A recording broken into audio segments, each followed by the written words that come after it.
We're one of the co-sponsors of this event.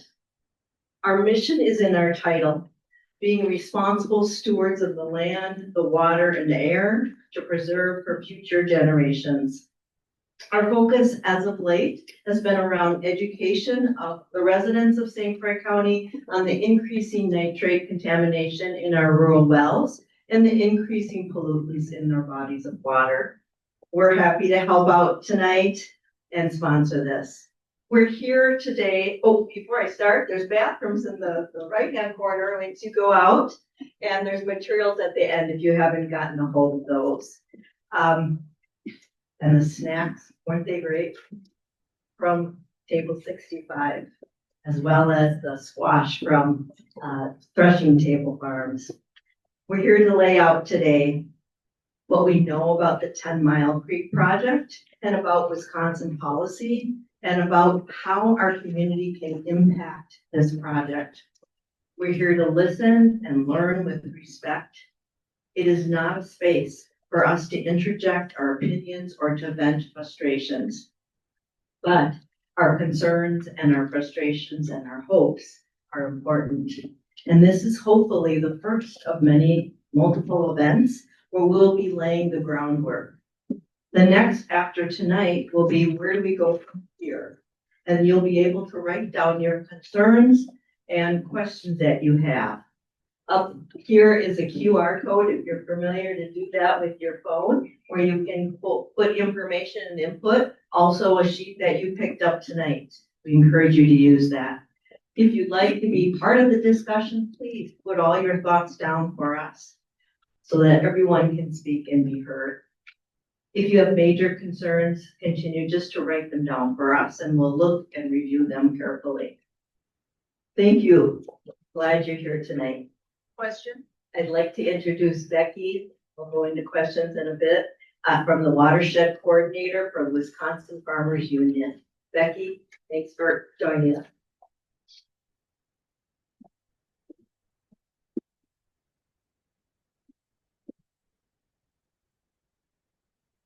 Thank you all for coming today. We appreciate you guys coming because we're all here to learn, to find that baseline of understanding so that we can move forward in good conversation and in, yes, okay, I think.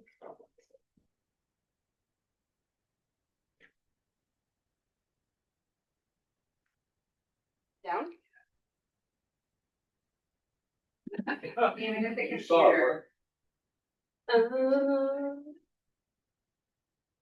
am so sorry. I don't know how to use it.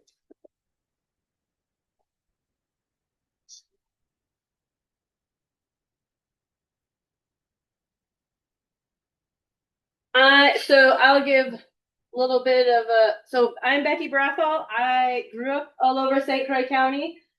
So I have lived and worked in the area since, okay, there we go. Since I was about 10 years old when I moved up here. So natural resources is kind of my background and my passion about things. So that's what I'm going to speak about today. So I currently work with Wisconsin Farmers Union as a farmer-led coordinator. So what I do is I work with different farming groups in our region. So here St. Croix, Polk, Dunn, and Chippewa counties. So I help the farmers. They tell me what they want to learn, and I put that together and do field days and stuff for them to learn from each other. So thank you for those who are in the room. All right, so what are we going to talk about today? So I'm going to just talk about where we are. So I'm going to touch on some geology, some water quality, principles of soil health, and then some wildlife. Although I read down on this slide, in reality, what we're going to talk about is like below our feet and up as we go. So geology. So this is the geology of our county. The green is that Prairie du Chien dolomite, so that's all that green. Above that is St. Peter sandstone. This is just giving us context on what that means. So the dolomite is a limestone, And what that means is that we have karst topography. And so our rain erodes, has eroded the bedrock over time, over millennia. These layers were laid down 250 million years ago. So they've been here a while when this part of our tectonic plates were over the Caribbean. So this is a wall, a face wall in a non-metallic mine in Emerald Township. And so this is just a face of that dolomite. We can't always see what it means when we say we have fractured bedrock. This is just such a great example where we got to actually see that in place. And that hole right there is what would consider a sinkhole if you had seen that. So just trying to give some frame of mind and reference for what that actually looks like. These are, so I took this map from the St. Croix County website. These are all the currently mapped sinkholes in our county. So the red ones are ones that are in a nutrient management plan. The blue ones are on private land, which most of St. Croix County is privately owned, so that's why most of them are blue. The greenish yellow ones are on public lands. And then the triangles are field confirmed sinkholes. So I'm not sure what they mean past that. So one of the other things is that on top of our geology is soil. And so how much soil do you have to go through in order to get to our bedrock? So this all was a map from St. Croix County. And so the pink area is there's more than 100 feet from the land surface going down before you hit bedrock. The dark green is 100 to 50 feet. The light green is 5 to 50 feet from the land surface. And then the other blue areas are 70% of the land, 0 to 5. The lightest blue, 35 to 70%, is less than 5 feet. So we only have a few of those places in there. 5 to 50 feet is still a very large distance. Just thinking about 5 feet. I am 5 feet 4 inches and a half. Yes, the half matters. So also thinking about what that means for our aquifers and how water flows. So this is just a cross section of the county in a direction of where our groundwater flows. So here, where it says Glenwood, there's kind of these 2 marks. That's because the groundwater is actually flowing towards the Red Cedar River once you get to Glenwood. And the groundwater actually flows to the St. Croix River once you get this side of Glenwood.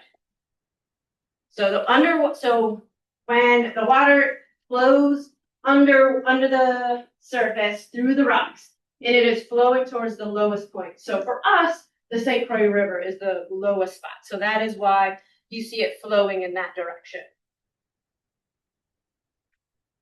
Okay, so water quality. So these are the different watersheds of our county, which includes some of the other counties because watersheds don't care about government boundaries. I live in the Willow River, so I live about right here. How many of you guys live in the Willow? Yeah. How many live in the Kinney? Yeah, kind of a nice mix. Apple. Yeah. The Rush. Yeah. And the O'Galley. Nice. A nice mix.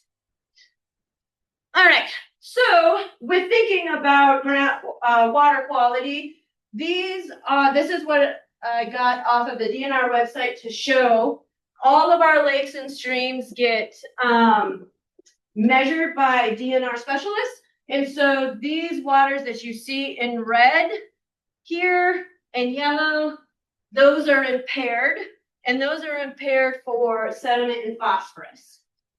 So there are active things that are happening that get assessed every 4 to 5 years, especially when it comes to like the fish populations and whatnot, get assessed on those streams on whether they have made it out of their, whether it's safe for fish and other invertebrates to live in. All right, so talking about groundwater again. So this is, I took from UW Stevens Point, their well data dashboard. Has anybody been on the dashboard, the well data dashboard? Really great resource. I can send this PowerPoint out with the registrations, and these are, I have these links here, and it takes you to all those places. So you all have access to this now and into the future, have this data. So I just pulled up today. So what this means over here is these are the nitrates in the different sections of our county. So the human standard for nitrates is 10 parts per million. So if you're at 10 or above in your well, you should probably be taking some action to mitigate human safety. There are the county does a lot of different nitrate screenings. You are more than welcome to take your water samples, or you can send your samples off to different labs to get it checked.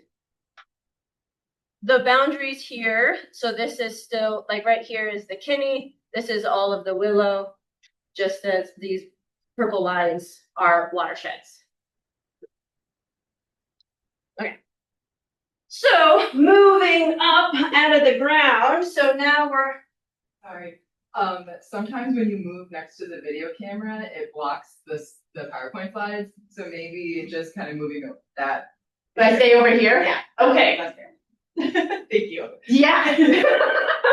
Thanks for that. Okay. So as we're moving up out of the ground, the next thing we're going to talk about is soils, because after bedrock, now you're hitting soils, right? And so one of the things that I work with farmers on is the soil health principles.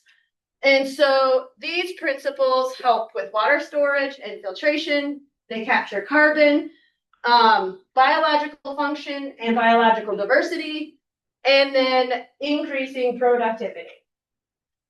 So what are soil health principles? So these were formed with NRCS in partnership with lots of different entities and agronomists and people that know a lot more than I do. So minimize disturbance. This really means reducing tillage, reducing any type of ground disturbance. Notice I didn't say eliminating tillage, because tillage is a tool and we should be using it correctly, just like any other tool that we have in our sheds and at our disposal. Maximize living roots. So this is vegetation that is growing, having roots that are living in the ground for as long as possible. In agricultural systems, we sometimes call those cover crops. This could also mean other different vegetation, like your lawn is growing. And so, I mean, technically it dies back in the winter time, right? But in the spring, it starts growing again. So keeping those living roots as long as possible. Maximize soil cover. So this is trying to keep the soil covered as much as possible. Also one of those, so again, I work with farmers most of the time. So working with cover crops, this is also perennial vegetation, and then minimizing the amount of soil that is bare out there. Mother Nature does not like to be bare, and so she will fill it with our annual weeds if it stays bare for too long. Maximize biodiversity. So this is biodiversity of plants and animals. So having both animals and plants on the landscape creates habitat for those microorganisms in the soil, which helps in crop production, both in your garden and in fields. These principles you can think about can be happening anywhere in the soil, whether that's your backyard or whether that's a 160-acre field. Adding crop rotation is also as a type of adding diversity to that rotation. Different things. Okay. One of the things that we do with the different groups, I decided to put a picture of myself because I didn't ask permission to use anyone else's. So this is a really fun way that we work with farmers to look at what biology is happening in the soil. So we plant cotton underwear. Whoops. cotton underwear in the ground, leave it for 60 days, and then we harvest the underwear to see how much biology is happening in the soil. So the less cotton that you have left over probably means you have a lot more microorganisms in the soil, eating it all up and doing things. You can say that is then helping your crops grow also. Having microorganisms in the soil help give more nutrient availability to crops. So you have to have them in the soil in order for the crops to uptake the nutrients that we add to that. All right, so one of the other cool things, so moving up out of the soil, is we live in this really cool place in western Wisconsin called the Western Prairie Habitat Restoration Area.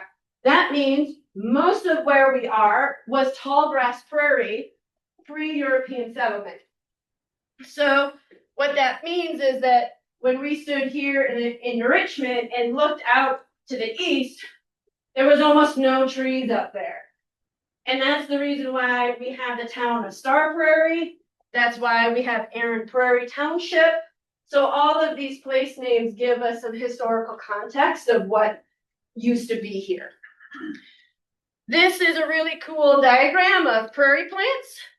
And if you look way over here to the left, that is your turf grass. So that's what's in your yard when you're mowing. And this scale goes down to 14 feet.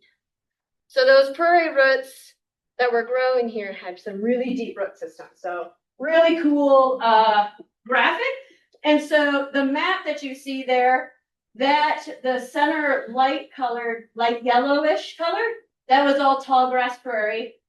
On the outbounds, you're starting to get into oak savanna, more brush prairie. And then this far east side was more of a basswood maple forest situation. I don't know if you guys could read the bottom of that, so just throwing it out there. Whoops, wrong direction. All right, so then wildlife that live in that vegetation. So I went so DNR has this website called Natural Heritage Inventory. So anybody has access to go look at this. I just pulled these ones from Hammond Township and Erin Prairie Township. So if you know your township and range, you can go on there and search it. Again, at the Natural Heritage Inventory, this is a link right to that website to put in that information. And you can look anywhere in the state that you want to see all the different things, endangered and threatened species across Wisconsin. A really great way to learn about wildlife. So you can see on the map here, there's different habitat communities, dry mesic prairie, emergent marsh, shallow lake, soft seepage. So these are all wide open, grass dominated with a lot of flowers in there. And then this picture here is of a Henslow sparrow, which is on the state threatened list, and then the federal status is species of concern. What's cool about Henslow sparrow is that they like they like tall grass prairie, but they want a really thick thatch. So thatch is like all that dead grass year after year after year after year. They want like 10 years of thatch in the ground in order to survive. Then their babies can get down there and crawl amongst everything. Really cool little bird. Really hard to identify. Their call is like this little tiny hiccup that almost sounds like a grasshopper. And it's just a that's it. That was a very bad impression. Okay. So when we're thinking about building things for wildlife, the Nature Conservancy had some really great points that I thought would be interesting to think about. So avoiding areas of high native biodiversity, high quality natural communities, allow for wildlife connectivity,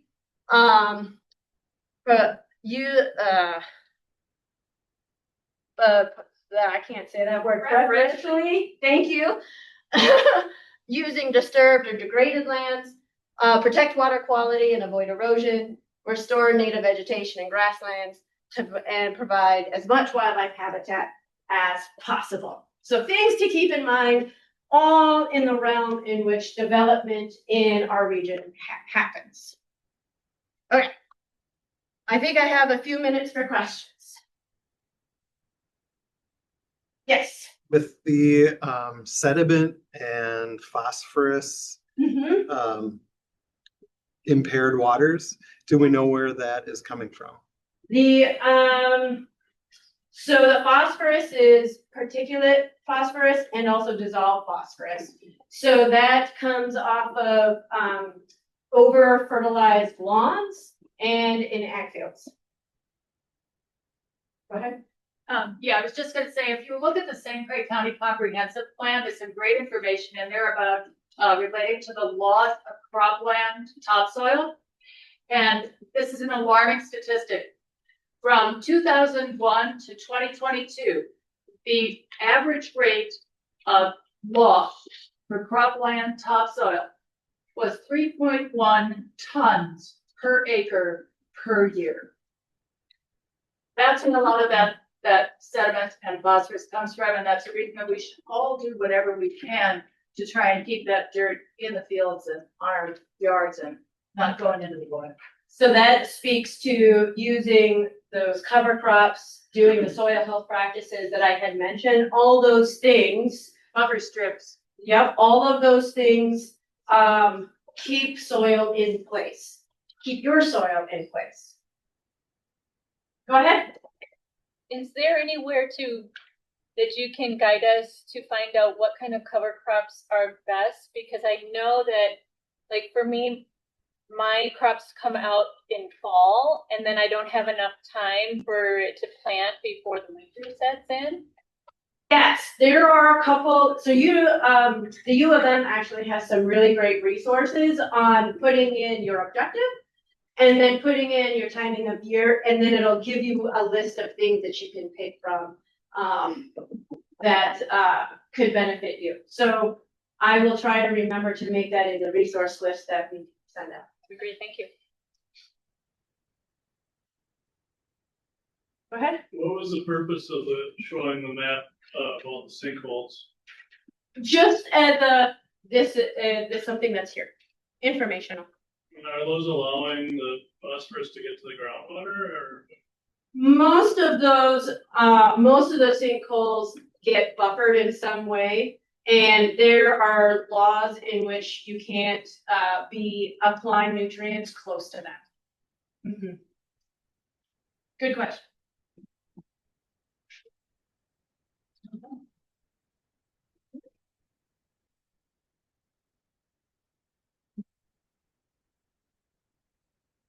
Thank you, Becky. Yellow brick is going to save me because I don't actually know how to work to get my own PowerPoint up. Hi, folks. We are ahead of schedule, so thank you, Becky, for being very prompt. And can everybody hear me okay? No, up to the mouth. Okay. Oh, that hurts my feelings, though. All right. Well, Becky was very kind and gave me a little bit of extra time. I have been tasked with kind of taking over all of the little points that have come up with folks' questions. So I'm thinking of myself as the garbage can of the presentation of just whatever else we wanted to throw in that we couldn't find a speaker for, I'm going to touch on. So if you guys could refrain from thinking me as a garbage can, that would be great. Also, I'll have a couple of times for questions at the end, hopefully if I can keep on track. But I do want to remind people questions do end in question marks. So really want to make sure that we're thinking in what, why, how, when information, just out of respect for time. So with that said, I'm going to figure out how to use the PowerPoint because that's definitely going to help speed. Now, all around. That's me. I'm outstanding in somebody else's field holding a tillage radish. I'm the director of conservation and stewardship. I was going to flip over this so I could go really fast. That succeeded so well. Okay, great. So after a quick introduction, we'll do the very basics of the grid just because we want to get some context on how the grid works, the very basics of solar energy, the very basics of why solar is coming to Wisconsin, what Wisconsin's energy portfolio look like, what utility scale solar in Wisconsin actually looks like. I've been asked to touch on agrivoltaics, which I will try to do very quickly. Also, why solar is coming to St. Croix County and what we know about the Tenmile Creek Solar program. And then if we have time, common questions. So buckle in. because it's gonna be quick. As I said, I'm with the Wisconsin Farmers Union, and this is our triangle that we base everything we do off of: cooperation, legislation, and the base of that is education, which is what we are here tonight to do. So thank you so much for sitting in on this. I am a fast talker. If you cannot understand me and I make eye contact with you, give me a deep breath as to remind me to slow down. I will try to do my best. But really basics of grids. It's really important to remember when we're talking about energy generation that we live with the expectation that there will always be power coming from an outlet, right? Our main point of society as in terms of generation projects is to ensure that we have highly resilient technology that is always providing us power whenever we need it. This is the US power grid through the Energy Information Administration. You will see a lot of information that I have from this source because it is a super wealth of data. So I'm really grateful to them for reporting it. And I included this map just to show this is a really complicated system that we work with. And the resiliency is amazing that we are always able to expect this at our fingertips. So as you can see here, in terms of general context, it's really important to note that here in Wisconsin, we get our power with the Mid-Continent Independent System Operator, or MISO. So when you hear utilities and developers talking about their transmission projects and their generation, a lot of the time they're going to be talking about, but MISO needs us to do this. And that's going to come up later, but I need folks to know that there is an independent grid operating system that works to manage all of the utilities. And their main priorities are to take generation and transmission to make sure that all of the utilities that are members within that district are able to receive the electricity and get it to their end users. As you can imagine, this can be kind of complicated, right? This is well beyond my pay grade in terms of understanding. But they work with number one guiding principle is reliability. Right? Their number one goal is that when I plug in a lamp, that lamp turns on all of the time, which I appreciate from that. The second goal is cost effective.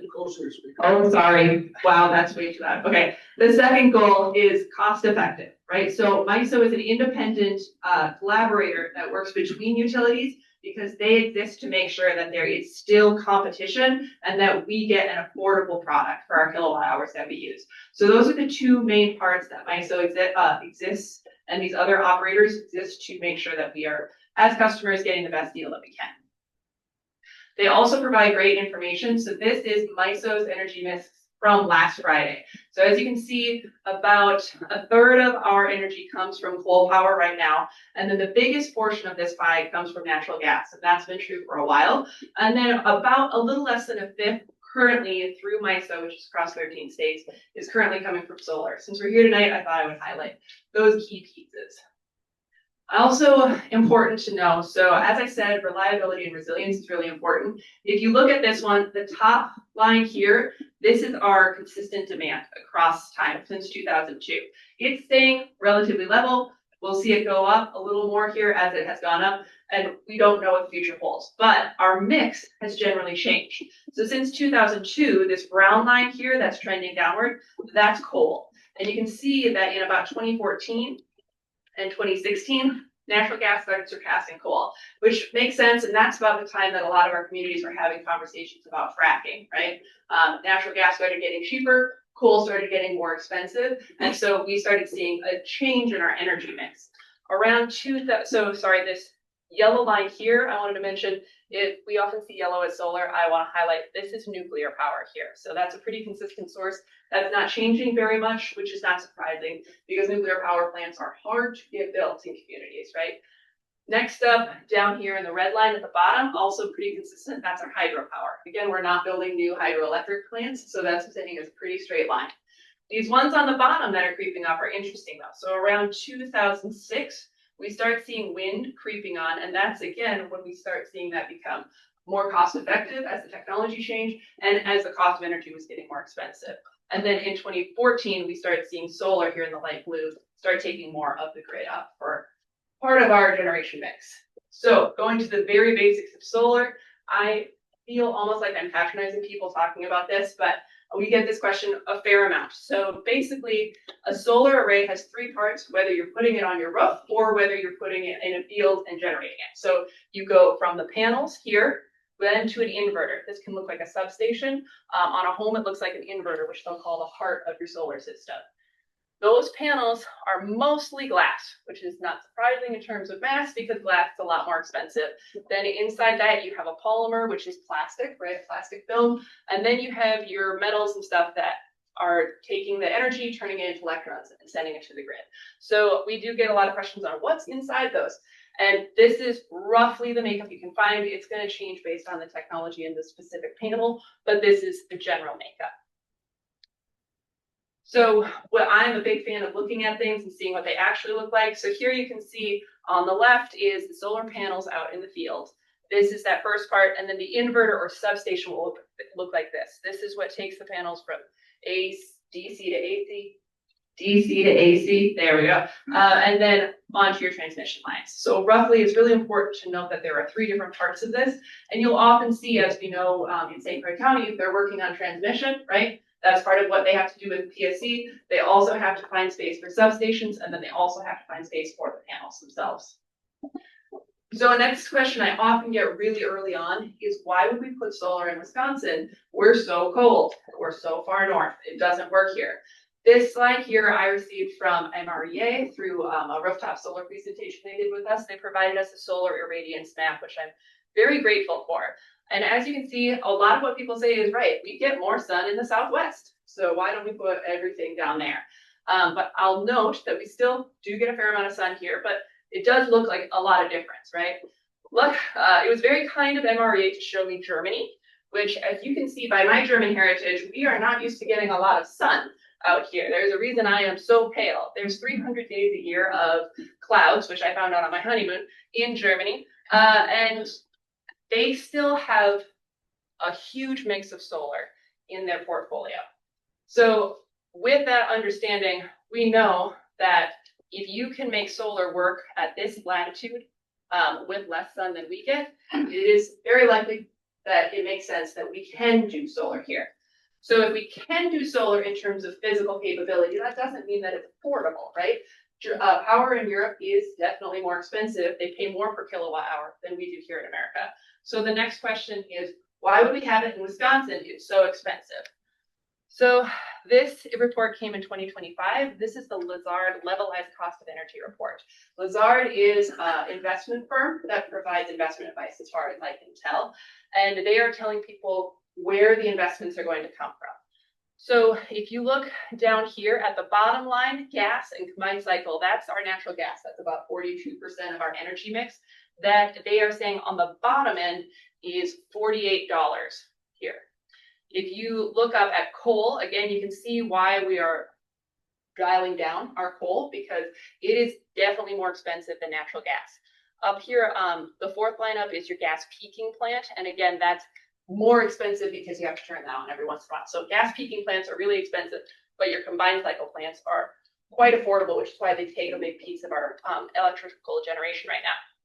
But if you go up to renewables for the comparisons, solar at the utility scale is only $38. So their range is actually very comparable and less than our biggest piece of our pie, which is why a lot of folks are looking at this. And then if you also look, onshore wind is the only other one that's rating below the gas combined cycle. We have other options, right? We have our more distributed generation. We have plus storage options, but these are the big takeaways that people came from the Lazard study, is that solar and wind are actually the lowest cost, and very importantly, as they noted, the quickest to deploy. So since I graduated from college, they have been telling us our grid is actually very, very old in terms of the investments that we've given and when we started building it. So as we are having to retire systems and then move forward, we actually need rather quick opportunities to generate new stuff. So when you think of it that way, it takes about 2 years to build a solar project. It takes about a decade to get a coal plant up and running, and it takes about 5 to 10 years to get a coal plant up and running, and about a decade to do a nuclear power plant up and running. So that is why this is one of the important pieces that was highlighted by this study, and why we're seeing such an interest from utilities and other companies in diversifying. So that brings us to Wisconsin's energy portfolio. The Information Administration has this super cool feature where they give you quick facts on every state. And you can even do it for other countries, point of interest. But I can tell you that we have a 30% of our energy right now is going to our industrial sector. We do have communities, I just heard today from the Chambers of Commerce Association, that more people are actually hoping we can get more power. There are communities who are turning away businesses because they don't have enough generating capacity to support those business needs. And that's not just data centers or something. That can be a lot of different types of businesses that need phase 3 power, even grain dryers, right? There are a lot of farmers who are struggling to find enough power. We have not too much else of interest here except this bottom point, which I thought was very interesting, that Wisconsin consumes 6 times as much energy as the state produces. So we were very fortunate that we receive power from Iowa and other states around us who are importing it into our sector. So here is our total generation within the state. And as you can see, we do mostly natural gas in terms of almost the majority. And then we do solar as a 12%. And then the other sources here as well. So this is also in terms of the generation. Here's a map. As you can see, we're still pretty diversified, even though we're not making as much as we use. The yellow really stands out here for solar, but you can see we're also hydro heavy in Wisconsin because of all of our rivers. And then those light blue there are natural gas plants. You can see one battery system, and then those new wind power plants are starting to show up as well. So when I called my mom and I said, what do people want to know? If you have a giant solar project coming in, what do you want to know? And her first question was, what does it look like? Like, how does this actually look? And I realized a lot of people probably have seen solar projects in James Bond movies, and the big ones in the Southwest are what they say is happening in the Sahara. But if most of us, unless we're driving around and really looking and trying to notice things, we don't see a lot of what this actually means. So here, this is the Sherco Solar project from a drone shot. Sherco Solar is in central Minnesota. I'm highlighting it because this is a project owned by Xcel Energy, the developer for the St. Croix project, right? So they are often highlighting this project and bringing folks up to see this as specifically related to the Tenmile Creek project. Now, I want to highlight the difference between looking at it from above, and then this was taken by CBS News footage on the day of the opening, right? So they do look different from above and like eye scale, and I also think it's really important for us to see in all season. But you can see there's a fair amount of space between the panels. They do change rotation throughout the day. So at one point you'll be looking at the glass, and at the other time of day you'll be looking at the back. This is the Badger Hollow Solar Farm in southeastern Minnesota on the left here. This one's from the Public Service Commission, and you can see again, it's pretty similar to the other shots that we've seen. I also showed it on Google Maps, so you can see these from Google Maps. You can see a lot on Google Maps, but on the right side of this road going north and south, you can see the solar farm, and then on the left side, you can see the difference to a regular field. This is a site by One Energy. I took this on a tour. You can see here is Bo. He is a farmer who does the sheep for the forage management. Vegetation management, I think in terms of forage rather than vegetation, but he is the farmer who manages this site. This is the Apple River Solar Project up in Polk County, just to our north. You can see this is a pretty recent article from the Amory Free Press. Still a lot of bare ground in portions of that, because this one is not up and running yet, of course, because you can see the panels aren't on there. And as you can see, during the construction process, as in every construction process, we are not covering our soil health principles here. However, if you look at other portions of the site that are already in production and up and running, we do have vegetation growing and already within a couple of years. So this is what it looks like. And as you can see, it is fenced, which is why so many of these pictures are coming through fences. That brings us to agrivoltaics. Again, I apologize for running through this so quickly, but I was asked to highlight a couple of agrivoltaic possibilities. So agrivoltaics is the principle that we would be farming a crop at the same time as generating solar energy, right? So in Big River Farms, which is a US solar project in Big Lake, Minnesota, they are doing some studies just with farming actual vegetable farming, right? diversify vegetable production here. They actually took out pollinator habitat on this project in order to try this project to see what their vegetable production can actually look like. This is not the most common form because vegetable production is not our most common form of farming here. This is my alma mater at the University of Minnesota Morris. This is their organic dairy herd.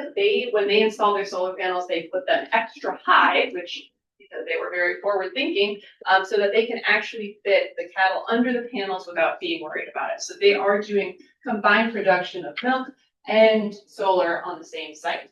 I didn't include any pictures of sheep with solar panels because I think many of us have seen those and are aware, but that is the most common type of agrivoltaics that we're talking about in the state.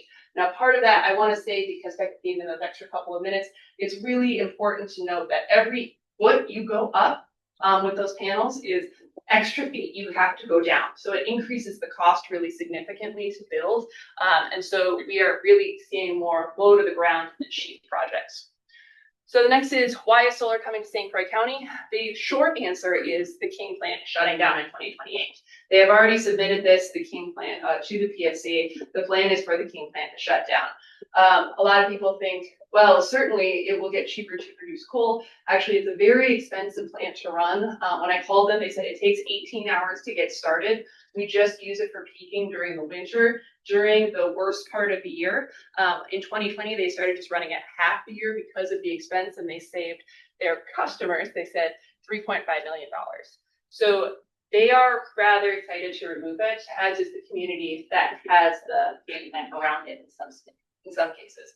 It's also interesting to note that if you look at the history of the King plant, they actually did a lot of donating of public land in terms of coming up with an agreement, because the people who were near this were not happy with what it was doing to the local infrastructure. So they came up with an agreement to get some benefits out of the production of this plant. So this is Xcel's quote. They proposed Tenmile Creek Solar and the associated transmission line because they wanted to save the connection. So again, remember when I talked about MISO says, if you don't use the generation capacity and fill up those transmission lines with power, we will offer that to somebody else. So Xcel has a high interest in making sure that they are generating off of where that, close to where this is coming from, so that they can maintain control of those transmission lines and still provide service to their folks.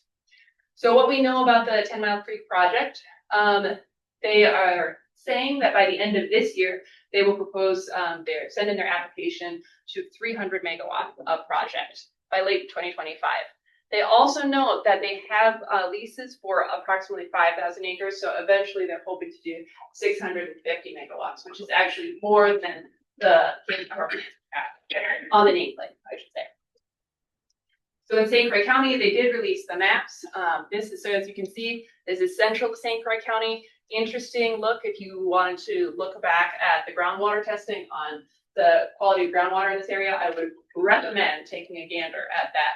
But here you can see zoomed in, we're looking at Aaron Prairie and then a little bit of acres in Hammond as well. So where we are in the process, as I said, Xcel has not filed their application with the Public Service Commission yet. Jessy is going to speak after me about the process of the Public Service Commission to know what that actually looks like. But they say by the end of 2025, they will do so. They also started doing a negotiation for a joint development agreement. Again, we're going to have Kurt talking later about what that joint development agreement looks like. So, but the county staff have been in negotiations with that and have been taking comments from the public on what should be included in that. And then the St. Croix County Board of Supervisors voted to serve as an intervener to the Public Service Commission in the proceedings for the Tenmile Creek project as well. So there's a lot going on there, and we'll cover up we'll cover what JDA means, we'll cover what intervener means, and then we'll also talk through the PSC process. But this is a quote from Witt, who said that they're calling it a belt and suspenders approach, basically. So the JDA is there to negotiate if this comes through, and then the intervener status is there to talk to the PSC on the project as well. All right, so I flew through that really quickly. I could probably take one question since nobody else has the book to pull me off stage but me. But are there any questions before we hear Jess's presentation? I covered it all. Thank you so much. I think we could take a 5-minute break. Because I think the food is going to leave us. If anyone wants to hop up and go to the bathroom, and then Jessy will get her slides up and going. But can we come back here at 6:20? I'm also going to do a quick introduction with Jessy Bradish. Bradish, like radish. This is Jessy Bradish. So we really needed someone who could do a full explanation of the Public Service Commission process, right? Because these renewable energy generation systems are complicated and they go through a long, complicated process. And so she did all of the homework and put together this alongside PSC staff so we fully understand it. Jessy works with Extension. We're very grateful to have Extension staff working at the county to do some education. So thank you for being here. Great. Well, thank you, Tara, for putting this together. Who's excited to learn about the Public Service Commission? Exciting! What's up? Let's go, nerds! Okay, just kidding. So this is my first time presenting this, and the Public Service Commission couldn't come tonight, right? Because there's only so few staff right now. But they confirmed that this is all correct. So we're just gonna do the facts today. Thank you. And I'm here as part of Reset. So there's some flyers back there, and this is a program I'll tell you a little bit more about that the Farmers Union is part of, including Wisconsin, the Public Service Commission, the DNR, and other organizations to try to give communities like St. Croix information when this kind of a project might be coming to town. So I'm going to talk a little bit about large scale and solar in Wisconsin, but I feel like Tara did a really good job covering a lot of that. And really get to how does the permitting process work, and so we'll get into that too. Great. And how could you all get involved? Today is a great start, and we'll cover other ways you can participate if and when Tenmile Creek is actually applied for. And then maybe we'll take a couple questions. So Reset is a project that exists because of the dozens of large scale projects that have already been built in Wisconsin and the dozens that are currently approved and under construction. So the idea is communities can prepare by getting ahead, by planning ahead, which is what I think everybody here is trying to do, is understand the options and be proactive. So congratulations. And this is all funded by a Department of Energy grant. And the purpose is to provide tools and resources so that communities can effectively engage in these large scale projects. So thanks to the DOE for that. We focus on things like, how does permitting work? How would you lease your land if you're considering being a land leasing it for a solar farm? Does anybody here know someone that is in a lease agreement for solar farming? Just Tara? Oh, yeah. That's the beginning of the project, right? They have to find private landowners that are willing to do a lease. And then how can you all have input on the process? The goal would be, if you wanted to, you could all identify your priorities so that you could document your preferences so that you can negotiate with the developer, right? That's one of the tools we want to give you, is the ability to, as a community, come to some form of a consensus and negotiate for yourselves proactively. And then there's also some information that Rick's going to provide about utility aid, economic benefits that do come anytime a large scale power plant of any type is built in a community in Wisconsin. So today we're going to just focus on how the permitting works and how you can have input on the process. So as you can see here, solar projects are already across Wisconsin. This is a map on the left. You can see the projects that are already operational. And on the right, you can see the ones that have been approved by the Public Service Commission or a local permitting agency and have not actually been turned on yet, right? And then there's additional projects that are currently in the permitting process that have not yet been approved. So large scale solar is at least a megawatt.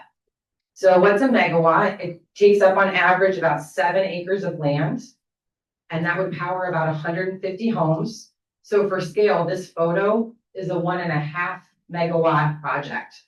So that's a 1.5 megawatt project on about 10 acres. So under 100 megawatts, that would be permitted by the local government, but we're not really here to talk about projects under 100 megawatts since we're mostly talking about Tenmile Creek. But it's important to note, go ahead, Casey, get out of the way. Okay, it's important to note that you cannot ban projects from being built without being open to legal challenges because of Wisconsin state statute, if there was ever a project that was under 100 megawatts. If anyone here wants to know more about what it looks like in that 1 to 99 megawatt space, Land and Water has really great resources on their website for their zoning and conservation members. They get into every single detail, citing the statutes and any of that information. But again, this is not relevant to 10 Mile Creek, right?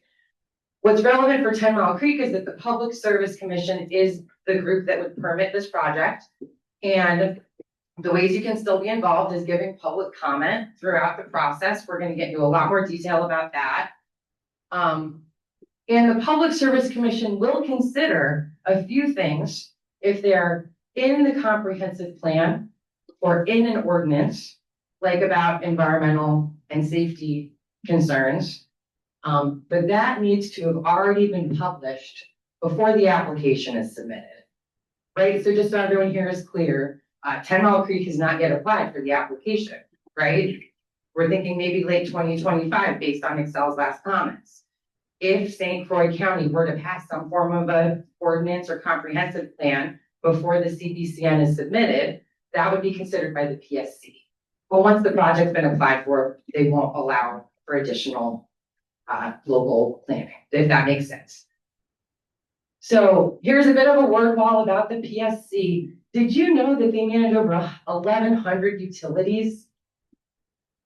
Seems like a lot. And they're responsible for many things, but specifically new power plants over a certain size of any type, a nuclear plant, a coal plant, a natural gas plant, or a wind or solar plant. Anything over 100 megawatts will always go through the Public Service Commission. And also the transmission lines upgrades if those need to happen. Great. So to apply, like Tara said, they need to get a certificate of public convenience and necessity. That's what the developer will be applying for.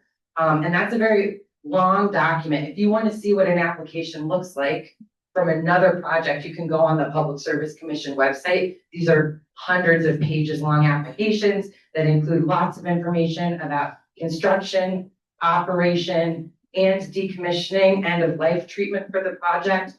What is the surety for the bonds for decommissioning? So there's a lot of information that's required to submit a CPCN. And something to be aware of is that because this is in the public good and necessity, right? Everyone here expects the electricity to work and is very upset when it does not. There is the possibility for some level of eminent domain about local zoning ordinances from the Public Service Commission, and that's a state statute. And once it's been submitted, the PSC actually has to respond to the application within a year. They're also required to do that by state statute, so they need to move through the process with relative efficiency. Okay, great. So what kind of public interest standards are considered? The project has to be better than any alternatives. It has to promote system reliability. We really do count on electricity for modern society. It has to comply with all the safety standards, federal, state safety standards. There's an energy priorities law as well that we do prioritize building renewables, all other things being equal. It cannot unreasonably interfere with orderly land use and development. Say, for example, in the comprehensive plan, you're planning to expand your city directly to the west and there's already plans for it, right? That would mess up your orderly development as one example of a way it might possibly impact a Public Service Commission review. And it cannot cause individual hardships. So there are examples of public comment and interveners having some of these still be considered. What it cannot do, right? It cannot mess up orderly land use and development, cannot cause individual hardship. And you can get some more specific information about that later, and cannot cause undue adverse impact on the environment. So what does that mean? I guess we could all interpret it later, but here you go. This is the flow chart. Don't get upset, I have a more simplified graph, but this is the official flow chart from the state legislature about the CPCN permitting process, which involves the PSC and the DNR. I've spent a lot of time enjoying this so that you don't have to. Great. This is my attempt to simplify it. And so the way that it would start is with a public meeting like this one, or like a meeting with the developer. If the developer hosts some open houses, I heard there was already one open house in Hudson. Yeah, okay. So, yeah, that's what I heard too. So then you get onto the CPCN application. The PSC is gonna confirm the application's actually complete, right? They're gonna check it. If it is complete, they open up a case. You can follow a case on their website. There's a docket. You can subscribe. You get emails about it. It's a blast.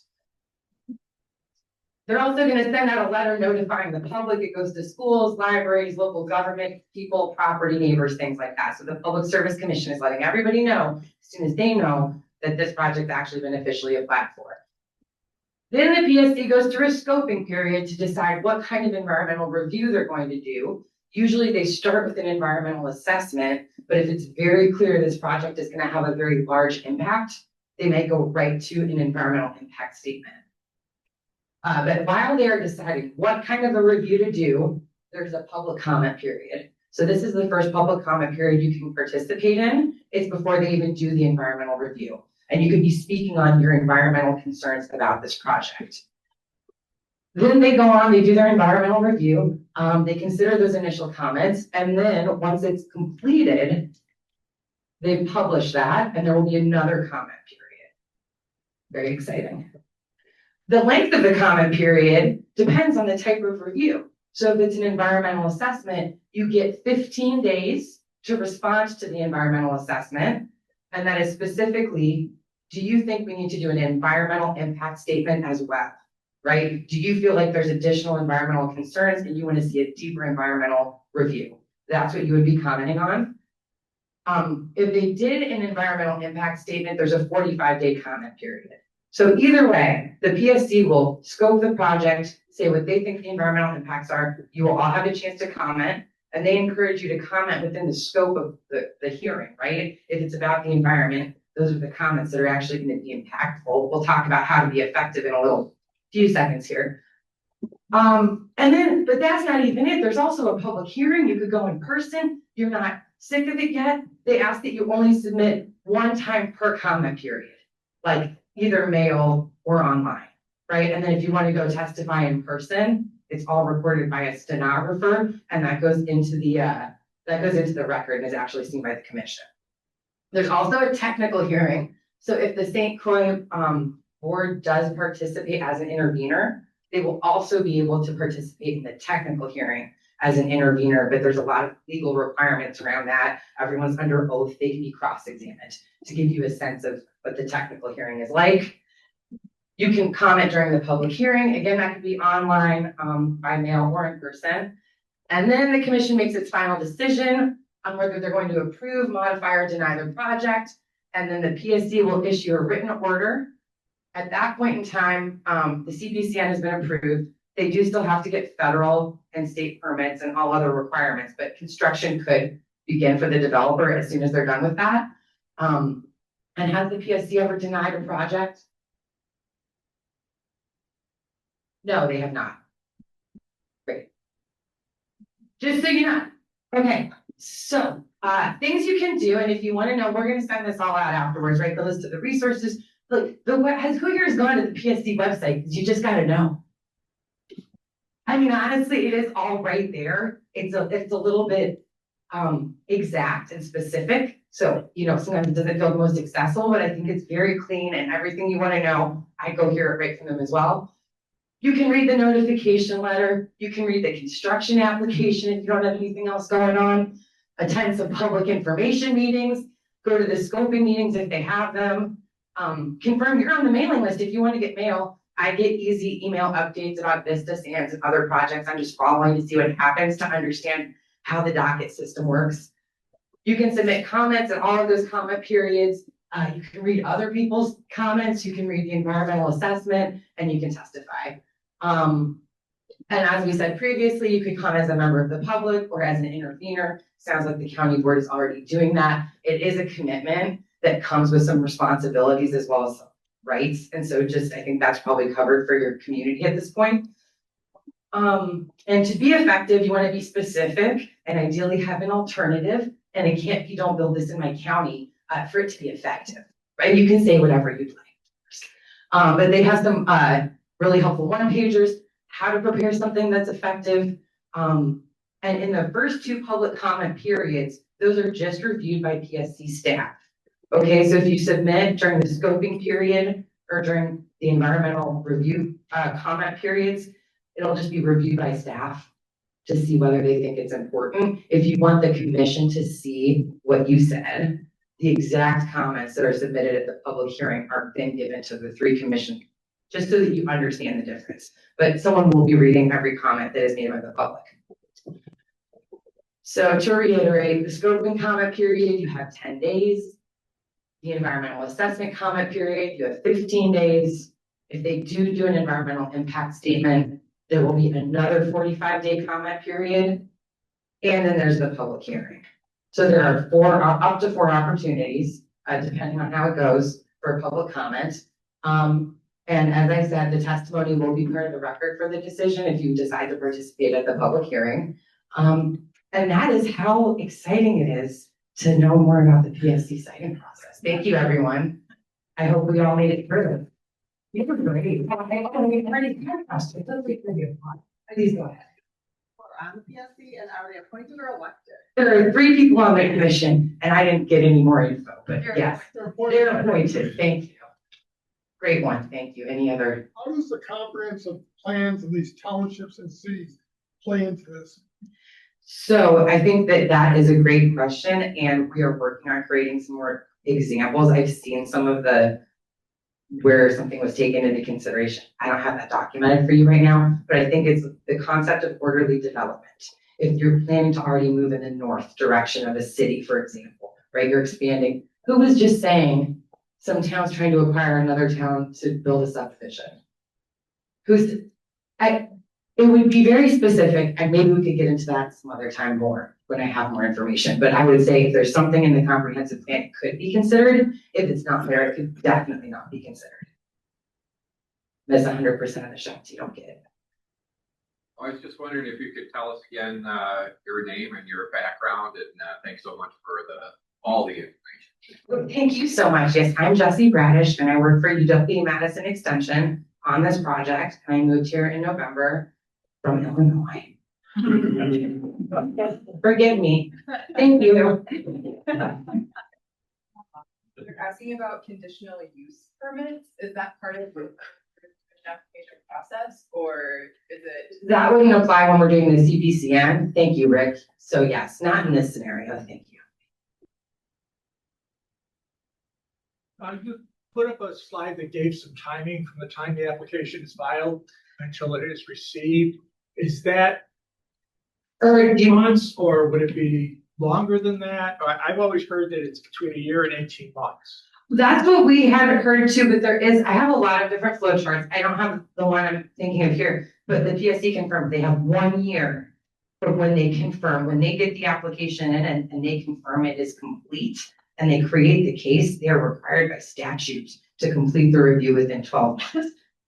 And I have that statute buried somewhere in my notes. So I hear that you're saying 12 to 18 months, but I think people might be including the optional developer open houses that happen beforehand or something else, because that is written into law that their countdown starts. And that puts a lot of pressure, as you could imagine, on the staff to deliver a very thorough and complex review process. Yes, a follow-up. Have they historically done it in less than 1 year? They said that it's closer, they try to complete it closer to 6 months so that if there's additional things they need to look into. So they shoot for trying to complete it more closer to the 6 month mark. Yeah. So communities, I think the takeaway from Reset's perspective is knowing something might happen and knowing time may be short once it does start happening. Any proactive planning is, recommended. Yes. One in the back. So you keep saying that from a completed application. So like Yes. if they put in an application and PSC says it's not complete, timeline has not started, they give it back until all things are. Exactly. Yeah. It's like, hey, section 14 is actually just pictures of your cat. That's not complete. It would be cute, but it wouldn't start the clock. Correct. Yeah. And that's like, but if you want to go read an application, I will tell you, I actually have it. They are extremely long, but you could go see all the things that are required. I look at this DeSantis as a very high profile recent one that is completed now. So you can see the application. If you wanted to go down that road, you could see every kind of document a developer would need to submit through the whole process to just get ahead of it. Yeah. I think we're done with questions, or we could do one more. I just had like a question or a point on your eminent domain, because from what I've learned, they cannot enact eminent domain in Wisconsin on solar and wind projects, only on transmission lines. I think you had mentioned that It earlier. says that they could, so sorry, they're not gonna eminent domain, but they're going to preempt pre-existing zoning regulations. Thank you. That is a good correction, Maddie. You are correct. This was so fun. Thank you all. Give it up for Tara. Oh, Rick. You know, the cool thing about Rick Coelho, just all around great human and gonna tell you lots of fun facts about utility aid, running the clicker, making it all happen. Guys, you guys saw the. Oh no, the secret is it's Yeah, happening. secret of it. Okay.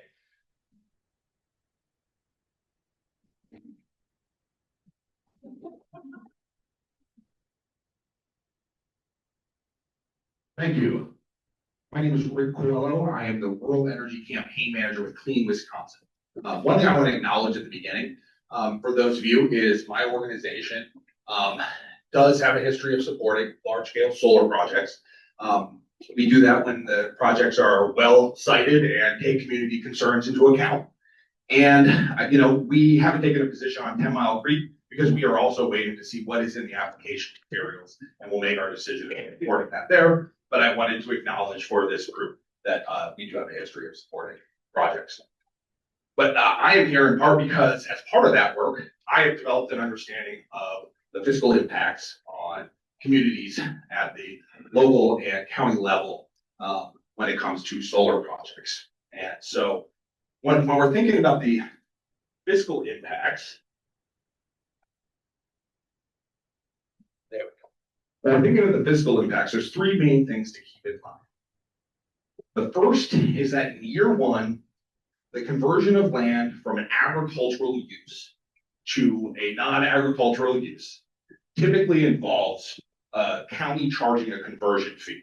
So when we're thinking about, you know, the cash flow into local communities and the county and the town, we should be thinking about there's gonna be a one-time fee that the local town will receive related to the acreage being converted. And that amount is then split between half and half between the county and the local town. So in this case, there will be, the acreage within Arid Prairie that's converted from agricultural use to non-agricultural use will receive be split between Arid Prairie and St. Croix County, and the same in Hammond as well. There's a local property tax impact. In Wisconsin, local property taxes are not applied to utility-owned facilities. And so there is a loss of local property taxes that will not be collected as a result of the conversion. However, recognizing this, there is a program in Wisconsin called utility aid. And utility aid is a program designed to help communities with existing energy infrastructure. And so right now there might be communities that don't host renewable energy, but they host a substation, they host transmission, they host a natural gas plant. And so those communities are receiving utility aid as well. And so I think one thing that's really important to note is this isn't a tax paid for by the utilities. Utility aid is directly out of the general fund of the state and paid directly as part of the shared revenue program. So it's not tied to any taxes paid by itself. It's tied to the state's general revenues. There are 7 total components, but for us today, we're really going to just focus on 2 of them. And that is a megawatt production payment. So that is a payment tied to the megawatts of a facility. And then there's what's called the incentive payment, which is additional payments tied to specific forms of energy production. So one thing I want to acknowledge that when we're talking about this, there are some fiscal losers, and I want to acknowledge that up front. Because utility aid does not apply to either local school districts or technical colleges, there are losses associated with that. And so I did a little bit of math, and right now for the Tenmile Creek project, looks like the annual impact on the St. Croix Central School District, which looks like it is covers most of the project there. Really, I wasn't able to get down to the specific allocation between, I think there might be a little bit in New Richmond, locals. Is there a little bit in New Richmond School District? Yeah, I thought there was. And so between the two, I don't know how it would break down between St. Croix Central and New Richmond, but there would be an $8,800 loss in property taxes.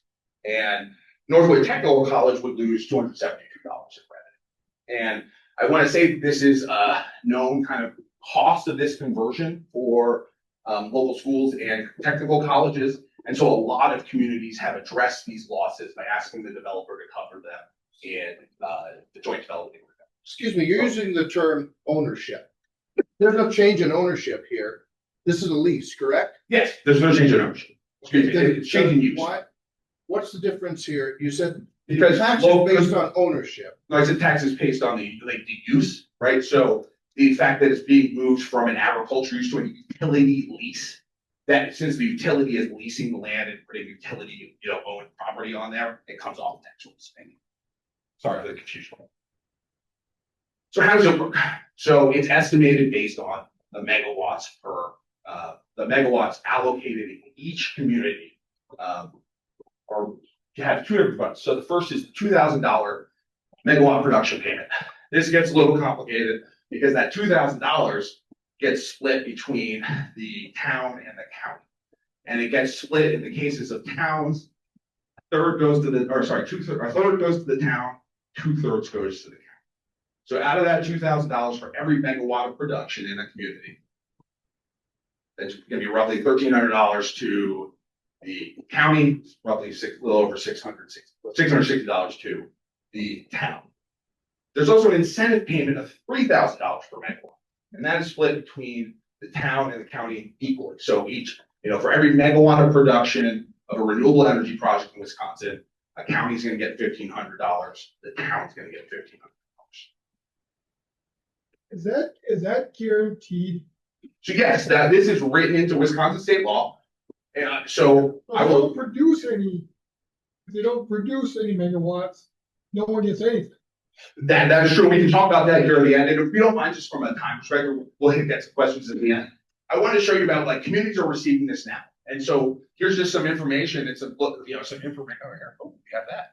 So you'll see Iowa County with 300 megawatts of renewable energy production is getting about $850,000. And I would say ignore Two Creeks because they have one of the largest concentration of solar in the state. But Saratoga is, I think, a good example. Saratoga, Wisconsin, that project is generating about $325,000 a year. This is based on projects that are energized now. So let's get to the key piece. How's it been used? You can lower taxes. You can use it for anything in your town. It just goes into the town or county budget. It can be used however you want. It's been used for ambulances, been used to lower taxes on the first wind project in Wisconsin, used to fix a lot of roads.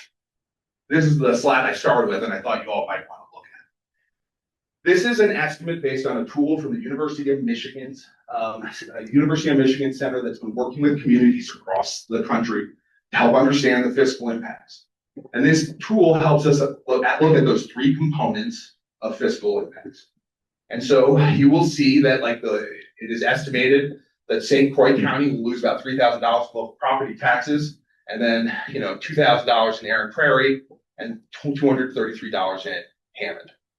Assuming that the megawatts of the project are allocated the same way the land use between Aaron Prairie and Hammond is. So I'm just going to assume for the sake of purposes, I don't know where the megawatts are going to actually be because we don't know where the specific arrays are going to be. But if we assume it's roughly equal to the amount of land in Hammond versus Aaron Prairie, we can look at utility aid of $850,000 into St. Croix County, $526,000 into Aaron Prairie, and $123,000 into Hammond. This is based on phase one, 300 megawatt phase project. And so you can see there's also going to be about $450,000 for the county in conversion fees. And, we're looking at, over a 25-year lifespan, you include annual utility aid payments, plus the year one conversion charge and account for the local property tax loss. It's about $21 million net to the county, $13 million to Aaron Prairie, and about $3 million. And so you can see that while there are some impacts in terms of lost revenues, it's more than made up for the utility aid of the state. And however the communities want to use that, it's up to you. There's no strings attached. This is just doubling, in the case of Aaron Prairie, which I believe had about, I think, a $460,000 budget last year. In year one of operation, they would have twice the revenue in year one. And with that, I'll turn it over to any questions if we have time, or maybe not. Question. Oh, please. Sorry, you have one question. One question. Yes. Do you have any charts comparing solar farm revenue versus 2024 average farm revenue for Wisconsin? Well, I think so. I don't have like overall for the whole state, but for us, we can think about like the revenue they're getting right now. I'm talking for a farm. I'm talking like per for a farmer per acre type of thing. Comparison. Per acre. I mean, why don't we connect after? I'll try to get that to you. I'll move you one more, Dan, but. All right. I'm curious about where that money comes from. I thought that it was coming from the utility itself. If the state's paying it, are they offsetting that cost from another source? Or where is that money coming from? It's coming out of the general fund. So this is like, it's a big pot of money that's not dedicated through all our state taxes and all so it's being paid for by our income taxes, it's being paid for by the taxes utilities do pay. It's just not that they're not directly connected. And so the shared revenue program. So in the way that we also allocate resources out of the general fund for education funding, this is another component of that. Okay, we have to wrap up. I think you've got lots more questions coming, but I will note that there's a sheet in the back of everybody's contact information, including Calkins tonight, as well as county board supervisors. Becky is whiting that in the back right now. I will send it out to everybody who registered as well. Next up, we have a speaker, Kurt Calkins of Columbia County. We had a request from folks to talk through what a JDA looks like from somebody who knows about it. So Kurt has been through this process. He was not able to drive over tonight, but he has kindly been waiting in our Zoom room to give a presentation. We're very hopeful that technology works. In the meantime, I will remind folks that we have a sheet in the back alongside, so you get one sheet to take home. That's got all our contact information and resources. Second sheet is there for you guys to give comments on whether you want to have a facilitated conversation. If you have questions and we need more information, we can follow up with that, via email, but also there's some nitty gritty stuff in terms of how the communities want to deal with this. And that's going to take some more communication. So if you want to host or help plan some facilitated conversations within your own communities, to have those structured talks, to let everybody speak, there is space for that as well. And it looks like Kurt is on screen. That's a good sign. Can you hear us, Kurt, with thumbs up? Yep, I can hear you. Oh, Can you hear me? that's terrific. All right, Kurt, that's all the introduction I'm going to give you. So you feel free to go ahead.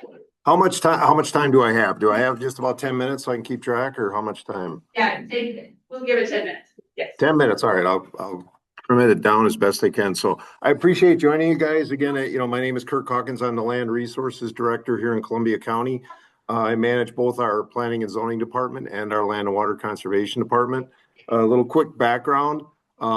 So we have been kind of ground zero in this discussion starting back in 2019. During the heat of COVID, my first phone calls that's when I first started getting inquiries. I don't know exactly the zoning footprint in St. Croix County, but we have 18 of the 21 towns under county zoning. People are used to playing the permission game, right? They're used to coming to us for permission for projects. I saw the CUP conversation bounce around.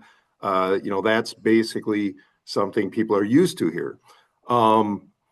We started getting more specific inquiries in about 2020 projects. Then in 2021, I think this is similar to what you guys are dealing with. Our coal-powered plant, Columbia Energy, announced that they would be starting to transition to closure. We have tremendous infrastructure when it comes to transmission lines crisscrossing our county. We had in 2022 and 2023 tremendous engagement, public engagement. We had county board meetings that lasted till the wee hours of the morning. They started at 7 o'clock. Lots of public energy around this topic. It took a lot of people a long time to eventually win to, and I have a slide if I'm giving a PowerPoint. And I think some of the previous speakers talked to it. The most important thing that we got to, the place we got to, was that we wasted a lot of time focusing on if instead of how. And so I'm going to tell you some of our life lessons. The reality is these projects, over 100 megawatts, when they're proposed and they're brought through the Public Service Commission, I think someone said it there, in all likelihood, the project itself is likely going to be approved. The important part is focusing on the concerns, the very tangible items that the community has for concerns. In Columbia County, just to give you a sense, I finished that flavor. We have six large scale, 6 solar projects that have been approved. 2 of them are large scale Public Service Commission size projects in that 300 megawatt size arena. And we ourselves, through our zoning process, because we have exclusive ag zoning in 18 of those 21 towns, we had to take projects as large as 99 megawatts through the conditional use permit process. The conditional use permit process, if you're not familiar, you don't live in the zoning world, it's a negotiation, right? It's a negotiation, but it's bound by rules that are found in state law that limit our ability. We can't just think something's going to happen. We have to have tangible reasons to justify why the committee would implement certain conditions. So it's important to understand that. One of the other important background things, and I'm certainly going to take some time to go through the role, joint development agreement is a naughty word for us. I learned that very quickly. Joint development agreements, because understanding there's two sides to this conversation, right? There are people who moved, we're kind of like you. We're a bedroom community for Madison. We have a lot of, people move here to the environment. We're primarily an agricultural community. And so you have people who just don't want it. They don't want the view. They don't want to see it. That's not what they signed up for. And then you have the agricultural land base, these landowners who willingly sign these contracts. We have about 40 to 60% is our best guess of our agricultural land is leased, which means the people don't operate it themselves. They could be owned by the children of the children, right, living somewhere else. It's an economic decision for them to enroll in this. So that's important to understand. There's two sides of this equation. Our county board really struggled with that issue, and that's when I hear St. Croix say they're going to be an intervener, I'm kind of interested to watch the process work, because that's where we got stuck. Our county board got stuck for 2.5 years, trying to, as elected officials, trying to answer to the concerns of their citizens, but also realizing that for every concerned citizen that didn't want it, there was an agricultural producer who wanted it. And so the best thing that we could do that finally helped us get over this hurdle is we had multiple meetings, and we spelled out through kind of, a whiteboard exercise with the community. We put down 27 bullet points of specifics that people were concerned about. And with specifics, you can start to address specific issues. And so, if you have a specific concern that is regionally an issue for your community, put those things on paper. That's my advice to St. Croix County is, if you're just going to go be an intervener, what are you going to say? No, we don't want it. Well, that's probably not going to do you much good. You need to have specifics that you can go to. And I can certainly share those with people sometime down the road if they're interested. It's important to get to a point it was important for us to get to a point that we understood that we were not going to likely stop these projects. No different than the 4 that we've approved so far that are of the conditional use permit size. We're not going to, and this is interesting. I think it's a good telltale sign of how the process worked very well is, of those 4 projects that we approved, and again, the 2 large ones were close to 100. I always joke with the developer. I said, why 99? Why not 100? At 100, it's not my issue, right? 99 it is. Those 4 projects had lots of engagement at the town level, lots of engagement at the committee level. All of the concerns, we use those concerns as a checklist. We didn't have one dissenting opinion at either one of the public hearings to approve those projects. And again, these are big projects. And so The point is that through the conditional use permit process, we can address those things. So I said JDA, right? What I don't like about the joint development agreement is people, you know, if they feel like they're put in a corner, communities feel like they're put in a corner. A ribbon cutting for the new, right, Costco is a celebration for the community, right? All the leaders are there, and in theory, they're all happy it's there, right? A joint development agreement kind of makes people feel that way a little bit. And so we shifted to accepting the fact that they're going to happen. And we call it a local operating agreement, which parallels many of the road agreements our highway department uses with, you know, if we have big developments happening, it's a normal thing. We're not picking a side on the project, but we're trying to deal with the things that are important to the community. So I just want to walk through at the time I have just a couple of the important things that come out in a local operating agreement. Now, I want to point out that we are this close to finalizing, getting a final signature on our first development agreement or local operating agreement. And that's too bad for us. And I've said this publicly many times. We missed our opportunity with the High Noon Solar project because of the adversarial approach that we had to a lot of this as a community, certain facets. They went through the Public Service Commission, got approval in 2022.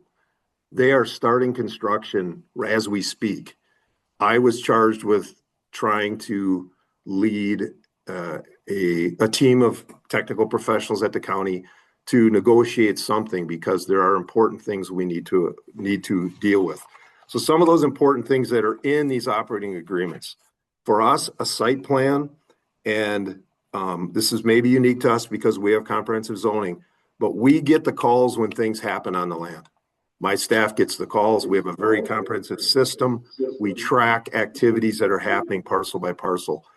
Our agreement with with High Noon right now, and that project's been sold to 3 utilities, and that's what's taking a little bit of time, is that they're going to supply us a list of all those parcels, the maps, and so then we're going to take the time to input the fence, the arrays, all those things into our system so my staff don't waste time traveling out to calls when these projects are being developed. Road agreements are included in these. That's typical way for county roads. Roads will be impacted, maybe to a lesser degree with solar than wind, but they will be impacted. It's the way to preserve your right to document the condition of that road, and they'll put money on the table, sign on the line that they'll fix it, right? That's important. Ownership tracking is spoken there when these projects change hands. We want to be able to know that. There's some legal mechanisms in there for disputes, but some other really important things that get overlooked that we learned through the conditional use permit process. Drainage infrastructure. For us, we have a lot of subsurface drainage tile lines. We address those through our conditional use permits. We put language in there that says if they mess with the surface drainage or the subsurface drainage, they're on the hook to fix it. And that helps all the neighbors around these projects because they're reliant on infrastructure that goes across. Shared revenue was talked about. They need to tell us how much money's coming. And an important piece that when you guys were kind of talking about that with the gentleman from that was speaking before is our contract has language in it that they guarantee that if the shell game changes in Madison and the law goes, say the legislature says no more utility aid, if there's not a comparable replacement payment to the county, this contract says they will agree to still pay us. That's important. The replacement of the lost tax revenue, the schools, the tech school, something we address through conditional use permits, and we also address that in here. Because like our comptroller said, we'll get a big check, but we're not writing a check to the schools. So that's important. Public safety and EMS needs. I spent a lot of time talking with our local fire officials and EMS responders. We got a lot of good stuff in our contract related to that. Stuff I wouldn't have even thought of. It's important to know too, these projects both have battery storage, these big projects. That's a whole nother conversation for EMS and emergency management. It's your time early in these projects to bring this stuff up. First responder communication systems. We have one project that, a wind project actually, that likely is going to impact one of our important systems for the sheriff's department. So we'll get that addressed in that local operating agreement. This is an important one, and where we lost our opportunity is visual considerations. It includes lighting, but it also includes setbacks, right? It also includes buffers, right? We required some tremendous buffers to be installed around non-participating homes in our conditional use permits. High Noon told us, our project's designed, it's footprinted out. We can't really add much in there. We'll try, but we can't.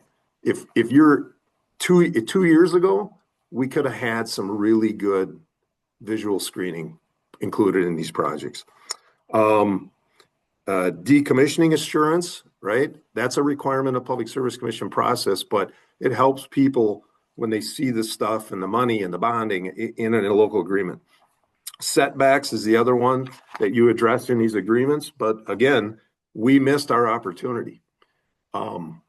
They willingly would have negotiated setbacks on, certain properties if there were impacts.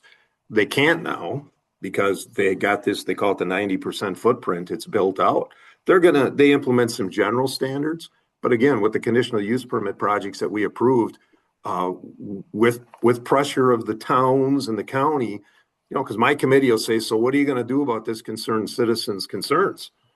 And our experience has been people will be reactive to that. They want to see these projects go through, and they want to see, they honestly want to demonstrate they're showing some commitment to the local community's needs. So those are the important things that I wanted people to understand is, I think it's important to think about it not as a JDA, but as a local operating contract, accept the fact that some people maybe don't want these things. Some people do want them, but for all intents and purposes, they're probably going to happen. They're going to happen. It's just a matter of how, when, and where. And so that's my message to you, and I'm available for questions if you have those.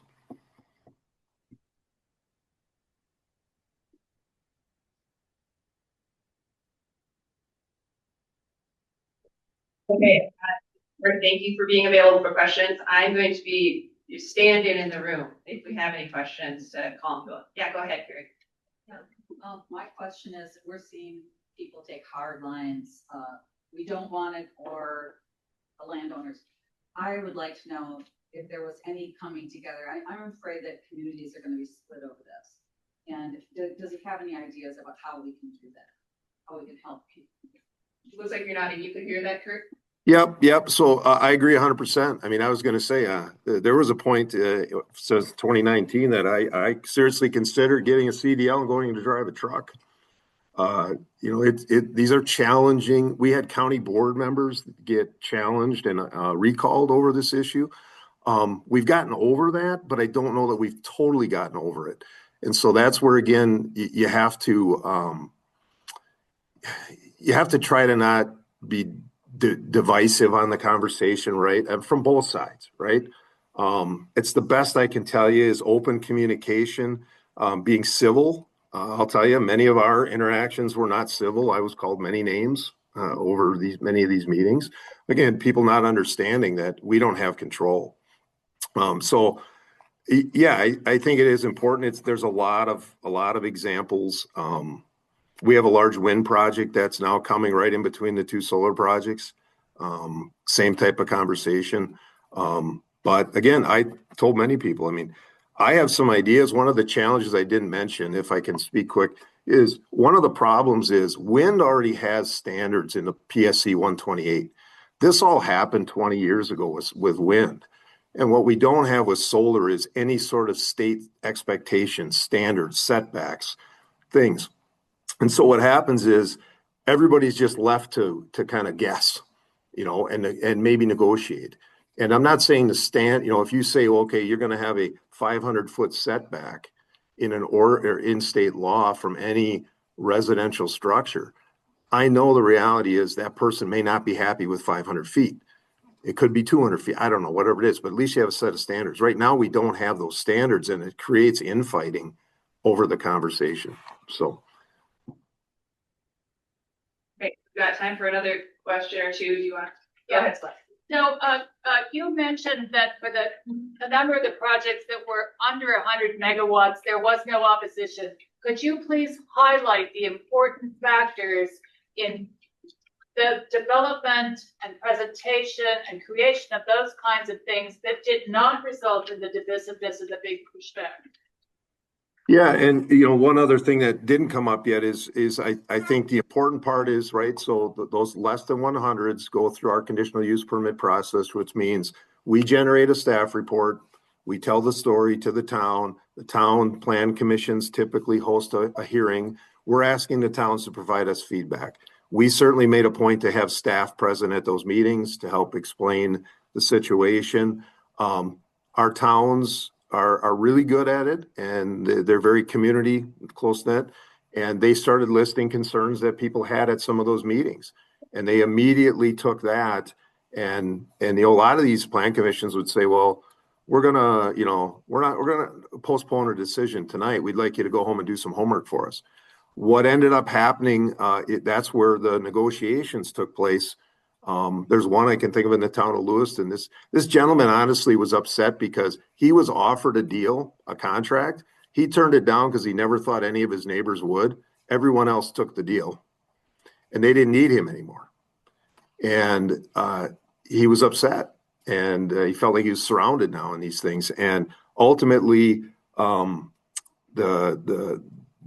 process that played out was the town said, developer, make this guy happy, make him whole. And they went back, they stepped some arrays back. They put in some intensive planned screening, visual screening, and they had him sign a good neighbor contract. What the good neighbor contract basically is, my committee members would say, well, that's a payoff. Call it what you want. It's a dollar amount that made him happy. He was primarily concerned about property value impacts.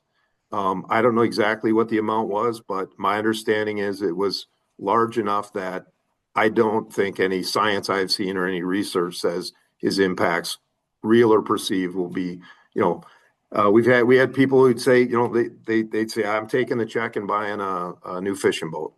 I'm doing that. So these property agreements are important. And that's where one of the things that's different between the wind already has stuff in PSC 128 that says thou shall pay affected properties, neighboring properties, where we don't have that. So, that's kind of the other thing I will say, and you guys are probably experiencing some of that. I'm 55 years old. I know a time when social media and all this stuff, right? And those older than me know this world, right? Social media today is a powerful tool, good and bad. And these larger projects just fed larger amounts of people. Many of the people that came against these projects weren't even from our community. It's just like they're against the conversation. And we didn't get a lot of that with the smaller projects. And maybe that's why we didn't get as much visual or physical presence. But Okay, thank you so much, Kurt. We are running on 7:15, so I'm gonna have to cut this presentation off, but I'm really grateful for your time. Thank you, Kurt, so much.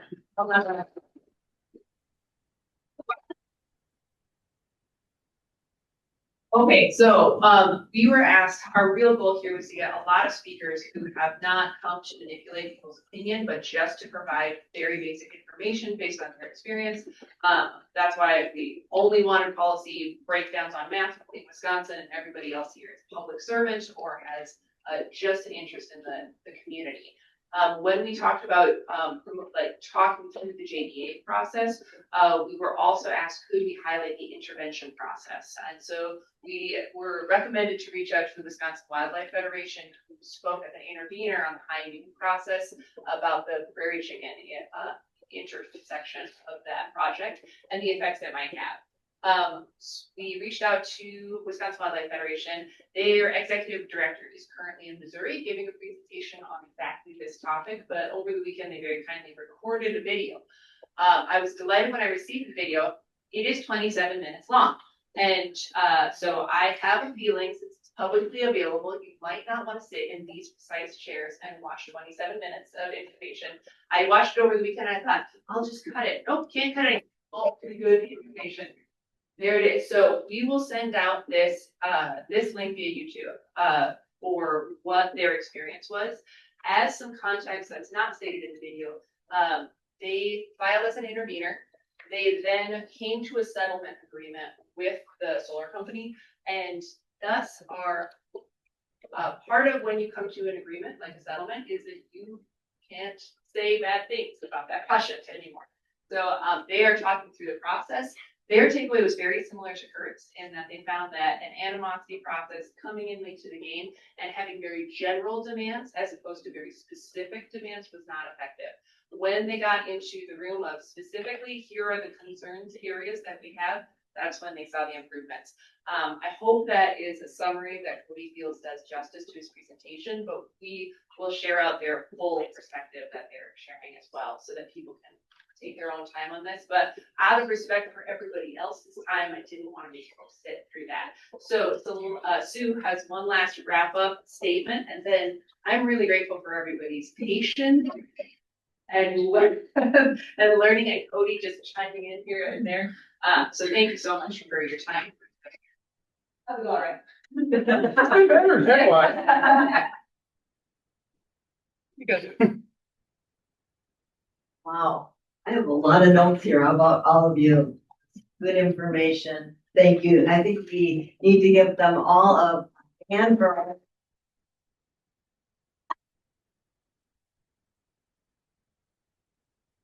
So what are our next steps? It's really up to you. Take those pieces of paper and write on them what we'd like to see. What are your questions? Where should we go?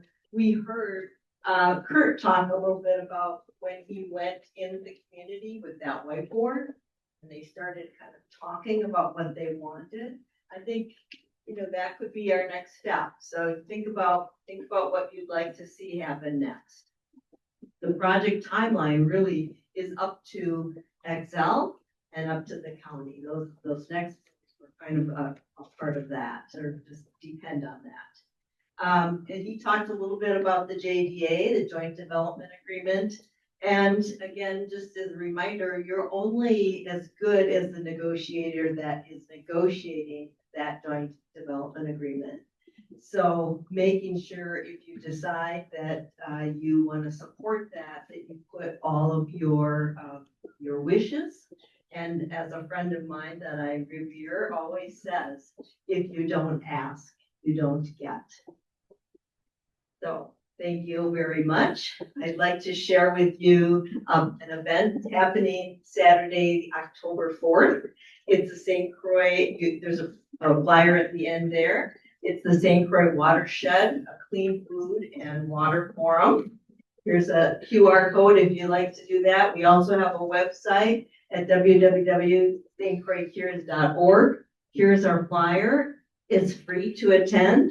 We will have a multi-generational group of young people talking about the watershed, as well as some national and local experts. So encourage you to attend that. If you'd like to stay for lunch, it's a $10 donation for a box lunch.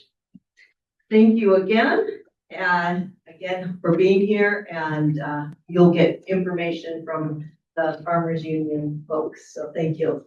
What happens with stuff people put on these sheets? Yes, thank you for the reminder. Yeah, go ahead if you want to talk about it. Oh, okay. Yeah, why don't you share more about that? Okay, so the sheet, the take-home sheet with the writing stuff on it, if you could put those on the counters behind, I will be the one collecting that, and we as Farmers Union will take your feedback. And if anybody there is volunteering to say, yeah, I need a facilitated conversation, we need to get people in the room that aren't just shouting at each other, or people in the room who want to make progress on how we don't let this tear apart our community, right? So that's kind of the space the Farmers Union wants to be in, is to ensure that we get the best outcomes for rural communities and that our farmland and everything is protected. So if you are coming on virtually, or if you don't feel like writing or trust your handwriting, you can follow the QR code, which brings you to a form with the same questions. If people do express interest in it, we are willing to host facilitated conversations where we make sure that everybody in the room is heard and can have their complaints also shared so that we can see forward progress on this. Are there any last questions in general? Because we have not bumped on 7:30. I have to go pick up a quarter of beef after this, so I will be leaving at some point. Go ahead. There are a couple of county board members here and some online.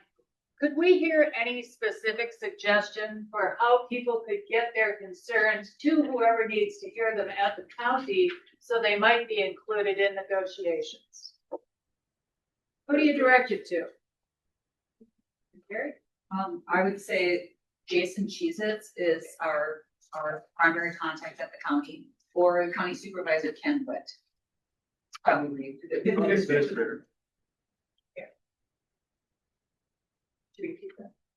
So that was Jason Cheeson and Ken Witt at the county. We maybe included their information. Ken Witt is on this contact sheet that's in the back here. If you want to take it with you, it has all the county board member contacts. Ken Witt contact also. All right. Yeah, you can also contact Aaron Prairie and Hammond as well. I mean, this isn't just a county board thing. We need to have the towns step up and be participating with us. Okay, with that, thank you so much, everyone, for coming, for listening, for your good clarifying questions, and hope that we started a good conversation here. Thanks, everyone. Have a good day.